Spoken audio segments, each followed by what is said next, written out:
You guys know by now that I'm a firm believer that the borrower is slave to the lender, because your most powerful wealth-building tool is your income. And when you haven't committed your income in the form of payments to everybody else, you can invest it and become wealthy.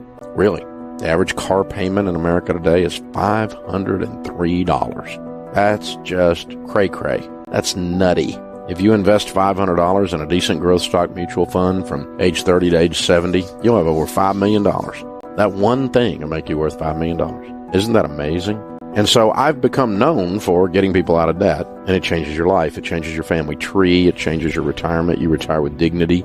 You don't have to buy that cookbook, 72 Ways to Prepare Alpo, and love it. But you have to do it on purpose. And getting out of debt in order to invest is the shortest way. And what is amazing to me is that almost the entire financial industry focuses on one part of the equation, and that's the investing part of the equation. And they all have a bunch of theories. Now, I've had all the letters and licenses after my name. I have a degree in finance. I've had all the licenses in the business. It is amazing the number of people in the financial world, whether they're financial advisors, writers, bloggers, whatever they do, that have opinions about money that don't have any money, and whose track record on teaching people to invest and getting them to invest sucks. 3% of the public is where all of those people make their money, off wealthy people. They make all their money off wealthy people. And most of the advisors out there won't fool with you if you don't have some money. They don't want to sit down and talk to you. And so we started teaching people, of course, all these years ago, how we invest. And then as we've met with many, many, many thousands of millionaires over the years, how did they invest? What are they doing? Well, we suggest, and I personally invest in good growth stock mutual funds. I spread it across 4 types: growth and income, growth, aggressive growth, and international. And I buy mutual funds that have at least a 10-year track record. Well, Dave, shouldn't you just buy index funds? Well, you can if you want. Index funds, basically an S&P 500 fund, mirrors the market. That basically is the stock market. And so you're going to do exactly what the stock market does, good or bad. The mutual funds that I buy outperform the S&P 500. And they're really not that hard to find.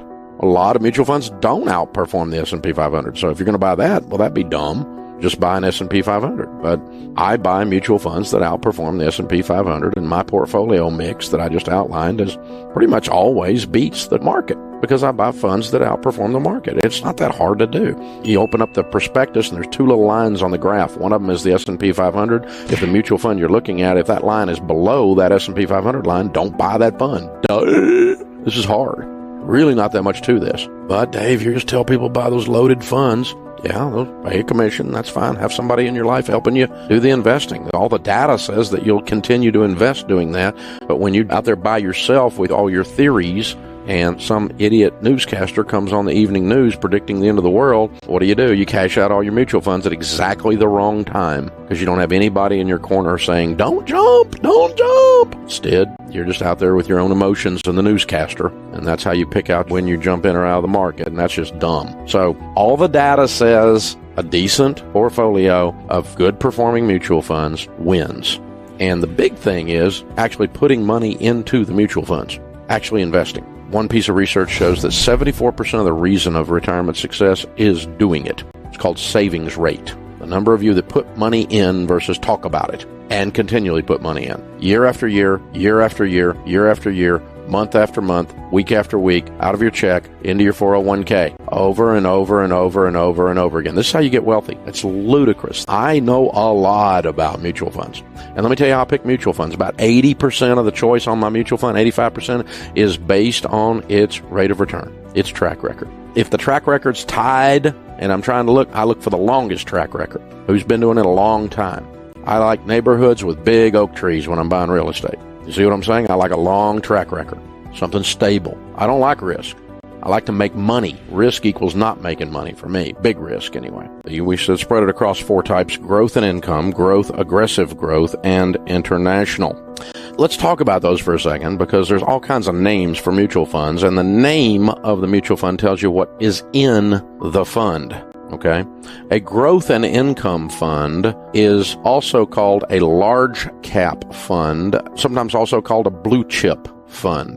Now, the blue chip is the most expensive chip on the poker table, so that means these are big companies in this. Large cap is short for large capitalization, Large capitalization means these are large companies. And so your growth and income funds are large companies. Boring. Of the 4 types of mutual funds that I put money into and I recommend, this is the calmest.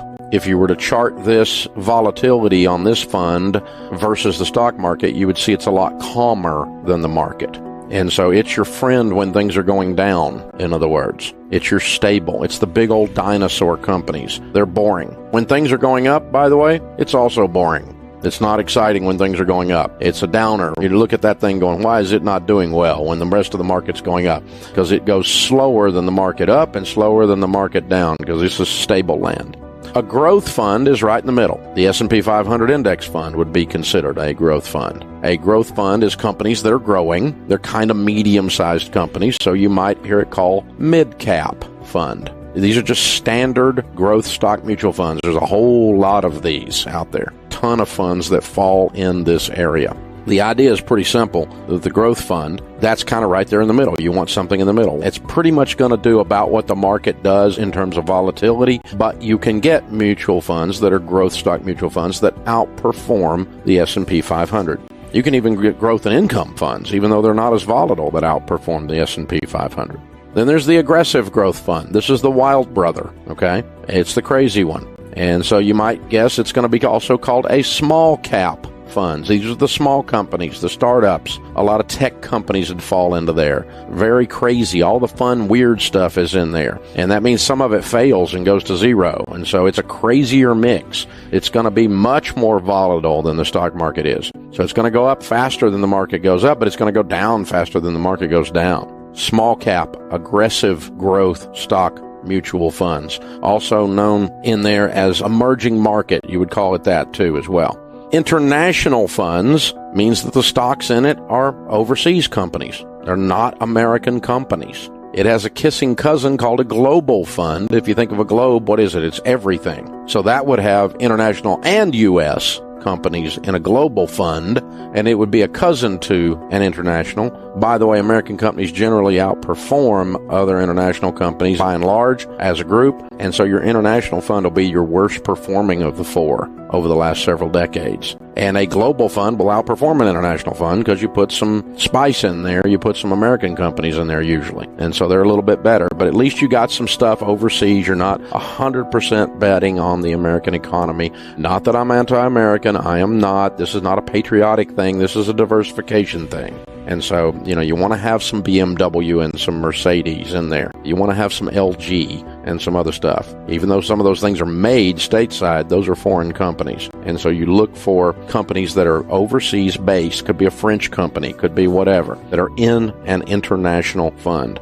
And then you spread your investing across those 4 types. Very simple here. The thing is, do it. That's the thing. Everybody talks and talks and talks and talks and talks about investing. The problem is nobody does it. People we talk to on the Millionaire Theme Hour that are millionaires, you know how they got to be millionaires? They did it. And they never, when I ask them how they became millionaires, they never say, oh man, I hit the home run. They never say that because it never happens. Oh, Dave, I hit the home run. I got this mutual fund that went straight up and I made all my money in one good buy. My golfing buddy gave me a stock tip. I don't meet millionaires that did that. I hear stories about it, but a golfing buddy with a stock tip is like a golfing buddy with a fishing story, the one that got away. I mean, it's just everybody's got an opinion, and it's all a bunch of crap. And so you just have to really stop and go slow and steady. Actually investing is the way. It's the way. It's the only way to go. So growth and income, growth, aggressive growth, international. Don't chase the returns. Do not invest money in things you do not understand. People get ripped off when they invest money in things that someone told them is good and they trusted the person instead of knowing what the flip they were doing.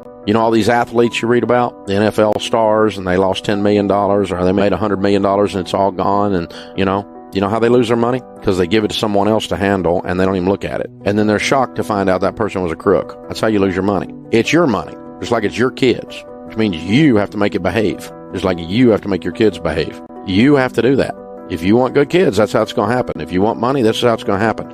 You have to understand it. Now, you don't have to have a master's degree in finance.